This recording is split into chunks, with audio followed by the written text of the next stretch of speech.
En 1954, una de las amenazas a la que los otros, bajo el mando de Richard, enfrentaron fueron miembros del ejército americano quienes trajeron a la isla una bomba de hidrógeno, que por su radioactividad se volvió muy peligrosa.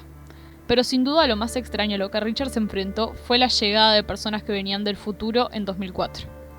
Y algunos de ellos eran incluso candidatos a suceder a Jacob. Uno de ellos, el físico Daniel Faraday, aconsejó a una recluta de los otros, Eloise, que acabaría siendo su madre, que enterrasen la bomba. El viajero más sorprendente era John Locke, un hombre lleno de fe que cautivó a Richard, entregándole una brújula que aseguraba que él mismo le había entregado en 2007. Locke le dijo que nacería en 1956 y que podía ir a visitarlo.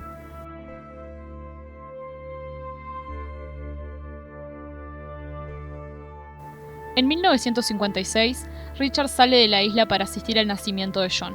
Esto alimentó su idea de que Locke era especial, idea que le interesaba fomentar al adversario en el futuro como parte de su plan que tenía carácter retroactivo.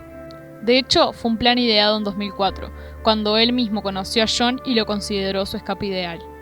Richard siguió de cerca el crecimiento de John, e incluso llegó a hacerle pruebas para que escogiera diversos objetos relacionados con la isla. Uno de esos objetos fue la misma brújula que le había entregado. Todo parecía marchar bien hasta que John optó por tomar un cuchillo entre los demás objetos. Este manifestaba su lado oscuro, su naturaleza de cazador y, sobre todo, la rabia reprimida que sería una constante en su vida y que lo hacía peligroso y poco adecuado para el cargo de guardián. Aún así, Richard no abandonó y continuó la vigilancia de John. Al fin y al cabo, era uno de los candidatos predilectos.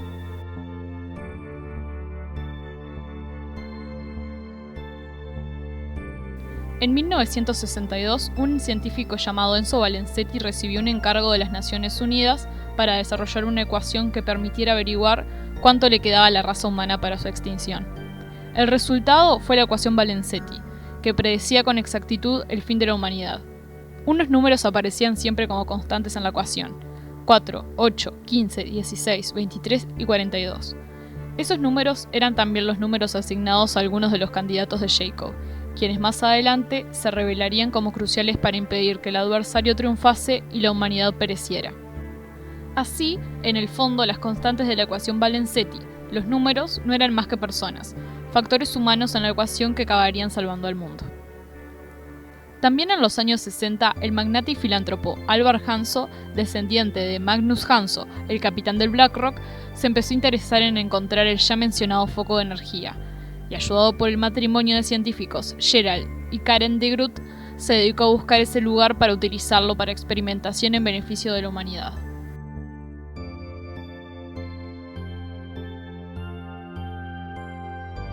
Así nació en 1970 la iniciativa Dharma, un grupo de científicos de todos los campos que pretendía, entre otras cosas, salvar a la humanidad del fin del mundo que pronosticaba la ecuación Valenzetti, investigando para cambiar sus constantes sin saber lo que eran realmente. Crearon una estación científica llamada La Farola, donde mediante complejos cálculos podían prever la ubicación de la isla y la manera de acceder, y así encontraron la isla. La iniciativa Dharma se estableció en la isla y empezó a experimentar, y esto no hizo gracia a los otros.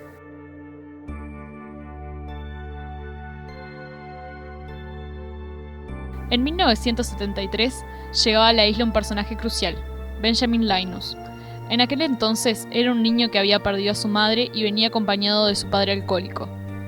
Tal vez el adversario vio en ese niño maleable una herramienta para su escapatoria y lo atrajo con la forma de su difunta madre hacia el territorio de los otros, llamados en ese momento los hostiles por la iniciativa. Los altercados continuaron y se llegó a una tregua entre Dharma y los hostiles, aunque la iniciativa violó en secreto la tregua construyendo estaciones que aprovechaban la energía de la isla.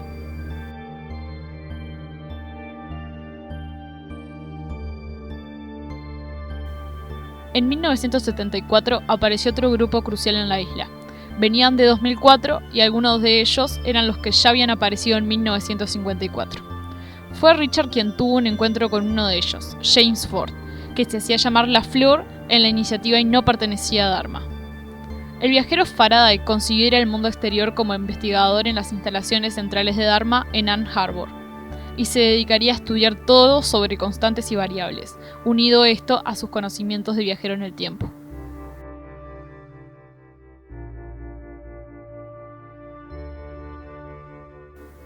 En 1977, cuando los primeros viajeros temporales ya estaban establecidos en la iniciativa, apareció un nuevo grupo de viajeros desde 2007, que cayeron en el avión Ashira 316, comandados por el Dr. Jack Shepard, quien era el candidato estrella de Jacob.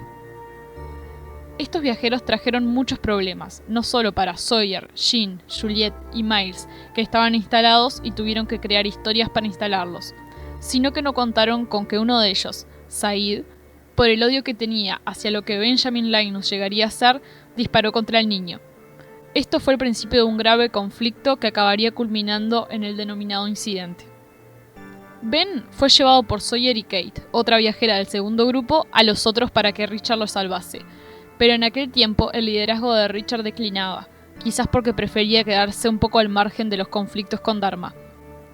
Es por esto que Eloise Hawking y Charles Widmore ejercían de líderes.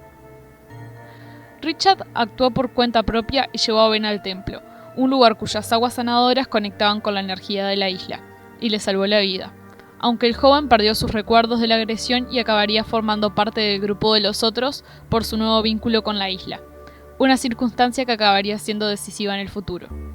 Mientras el conflicto continuaba, Faraday volvió de Ann Arbor con nuevas teorías.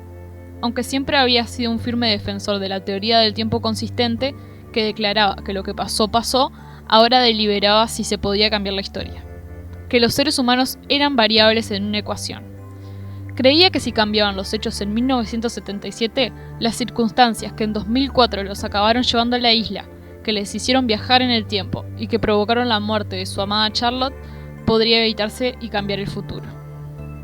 No se equivocaban en la idea de que las personas eran las variables, pero sí en pensar que la línea temporal se podía cambiar. Fue su intento de cambiar la historia lo que precisamente causó el incidente que ya conocían. Faraday acabó muerto por entrar en el campamento de los otros, y quien lo mató fue su propia madre, Eloise, quien llevaba a Daniel en su vientre justo en ese momento, fruto de su relación con Widmore. Eloise acabó horrorizándose al leer el diario de Faraday, pero creyó que para que las cosas ocurrieran como el diario decía, era necesario el sacrificio de su hijo. Así, Eloise crió a su hijo para la muerte, apartándolo de sus aficiones, consiguiendo que fuera un gran científico y entregándole un diario en blanco que sería el que ella recibiría. Jack continuó el legado de Faraday en 1977 con su idea de cambiar las cosas. Y para que ello sucediera, había que destruir la bolsa electromagnética que acabaría haciendo que en 2004 el avión en el que viajaban, Oceanic 815, se estrellara en la isla y comenzara la cadena de acontecimientos que los condujo hacia ese punto. Para ello, hacía falta detonar la bomba de hidrógeno en la futura estación El Cisne. La bolsa electromagnética era una de las dos bolsas de energía que Dharma estaba utilizando en secreto sin respetar las condiciones de la tregua. La primera bolsa era la misma del pozo que el adversario excavó hacía miles de años. Allí Dharma construyó la estación La Orquídea, especializada en investigar los viajes temporales y para cuya cámara helada entrenaban osos polares para que movieran la rueda. Estos entrenamientos se daban en la estación La Hidra, en una pequeña isla vecina. Muchos de estos osos acabarían en el desierto de Túnez, pues allí estaba la puerta de salida de la isla. La otra bolsa era de la estación El Cisne, especializada en estudiar el electromagnetismo. Radzinski era el científico encargado de la perforación, un hombre irascible y sin escrúpulos, obsesionado con explotar el poder de la isla. Jack y su grupo se enfrentaron a Radzinski y sus hombres en un intento de detener la excavación de la bolsa energética, y además de hacer explotar la bomba para destruirla y cambiar la historia. Recibieron la ayuda de uno de los científicos de Dharma, el Dr. Pierre Chang, que había decidido creerles ya que uno de ellos era su propio hijo, Miles, llegado de 2004. Lanzaron la bomba, pero no surtió efecto, y además el electromagnetismo de la bolsa ya perforada amenazaba con provocar una catástrofe. Afortunadamente, el sacrificio de Juliet, pareja de Sawyer, salvó a todos. Tras caer al pozo de perforación, Juliet detonó la bomba golpeándola, y con eso provocó dos cosas. En primer lugar, la energía de la detonación, unida al electromagnetismo del cisne, hizo que los viajeros del tiempo reaparecieran en 2007. Por otra parte, la energía del cisne quedó sellada, en parte porque absorbió la detonación minimizando daños, aunque hizo falta a partir de ese entonces seguir un protocolo para controlar la energía. Liberar una parte cada 108 minutos introduciendo un código que serían los místicos números. Los números estaban además grabados en la escotilla del cisne, para resaltar su importancia en la iniciativa Dharma, que incluso los radiaba en emisiones continuas en la isla. Ranciski pagó por sus errores quedándose años en la estación El Cisne pulsando el botón, hasta que desesperado puso fin a su vida suicidándose. Un mecanismo de seguridad de último recurso servía para liberar toda la energía de golpe con una llave como medida desesperada. Tras el incidente, Ben ya estaba plenamente integrado en secreto entre los otros, al igual que Ethan Room, hijo del líder de la iniciativa en la isla.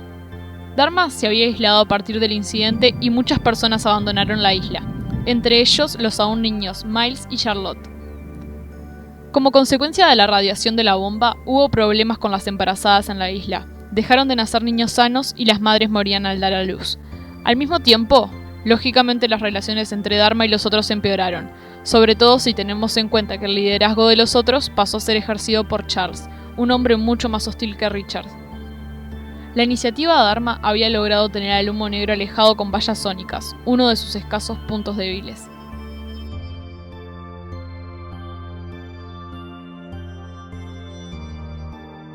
En 1989, un equipo de científicos franceses llegó a la isla atraído por las emisiones de los números, y el adversario los mató e infectó, como referenciaba Daniel, siendo que la verdad es que utilizaba sus cuerpos. Esto hizo que Rousseau quedara sola y enajenada cuidando a su recién nacida hija Alex. Ben recibió el encargo de eliminarlas por Charles, pero no fue capaz y además de dejar vivir a Rousseau, se llevó a Alex para criarla como su propia hija. Por culpa de este acontecimiento, la locura de Daniel empeoró y vagaría durante años por la isla de manera solitaria.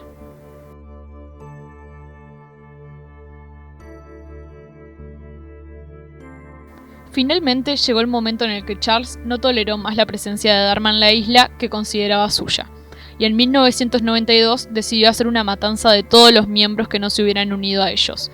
A esto se le llamó la purga. Un gas venenoso que tenía su origen en una de las estaciones Dharma, la Tempestad, fue el arma utilizada, y Ben tomó parte activa en este suceso, matando a su propio padre Roger. Así la iniciativa Dharma fue eliminada de la isla, aunque no toda. Ranciski, más paranoico que nunca, seguiría en el interior del cisne, sellando la escotilla en cuarentena y esperando algún relevo. Los suministros siguieron llegando periódicamente desde el aire, tal vez porque se desconocía realmente la situación en la que se encontraba la iniciativa en la isla. El reinado de Whitmore no duró mucho más, puesto que seguramente Richard lo consideró peligroso para la isla por su rudeza, así que propició que Ben fuera el nuevo líder, y Charles fue expulsado de la isla, entre otras cosas, por tener una relación con una mujer fuera, fruto de la cual nació su hija Penélope. Charles juró odio eterno a Ben y pretendía recuperar la isla, pero Ben acabaría haciéndola ilocalizable con la ayuda de la estación El Espejo, que bloqueaba las comunicaciones con el exterior y sobre todo con la protección que concedía el mismísimo electromagnetismo del cisne.